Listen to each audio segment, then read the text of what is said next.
गिरफ्तारी को उन्होंने खुद चुनौती दी है। उन्होंने कहा है कि ईडी ने जो मेरी गिरफ्तारी की है वो इलीगल है, अवैध है, और ऐसे में हाईकोर्ट ने अपना फैसला सुरक्षित रखा था। अब कल अरविंद केजरीवाल पर हाईकोर्ट अपना फैसला सुनाएगा। अरविंद केजरीवाल ने कोर्ट में यह अपील की थी कि ईडी ने जो उनकी गिरफ्तारी की है वो अवैध है। हालांकि ईडी ने भी अपने पक्ष से तमाम दलीलें रखी हैं। सबकी दलीलें सुनने के बाद कोर्ट ने फैसला सुरक्षित रखा था और अब कल का दिन आम आदमी पार्टी के लिए बड़ा होगा, क्योंकि कल दिल्ली हाईकोर्ट से उनकी गिरफ्तारी को लेकर कि वो वैध है अवैध है जो ईडी पहले उन्होंने बोला था इस टाइम में होगा, तो ऐसे ही हुआ है। और एक्चुअली ममता बनर्जी तुष्टीकरण का राजनीति किया और उसका अभी भरोसा है 30% वोट का राजनीति का भरोसा है, लेकिन इस टाइम में मुझे लगता नहीं है कि 30% वोट का भरोसा वो नहीं कर पाएंगे।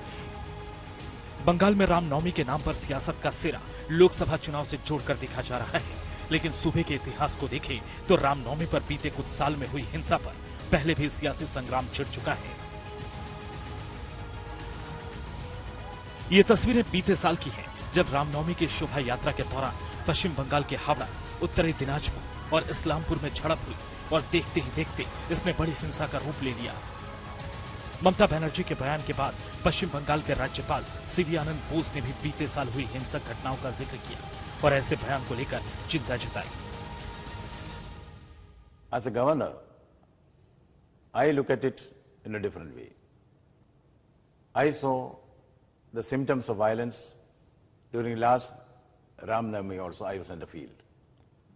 Why it is happening, who is behind it, that is for the investigating agencies to establish.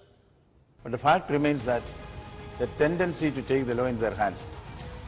अब भले ही ममता बनर्जी बीते साल हुई घटनाओं को देखते हुए चेतावनी दे रही हैं, लेकिन चुनावी माहौल के बीच उनके बयान पर सियासी जंग छिड़ी है। बीजेपी का आरोप है कि दंगे की याद दिलाकर बंगाल में ध्रुवीकरण की कोशिश की जा रही है। ये वो चुनावी पिच है जिसका असर बंगाल के सिर्फ 42 लोकसभा सीट पर ही नहीं पड़ेगा, बल्कि दूसरे राज्यों की सीटों पर भी असर पड़ सकता है।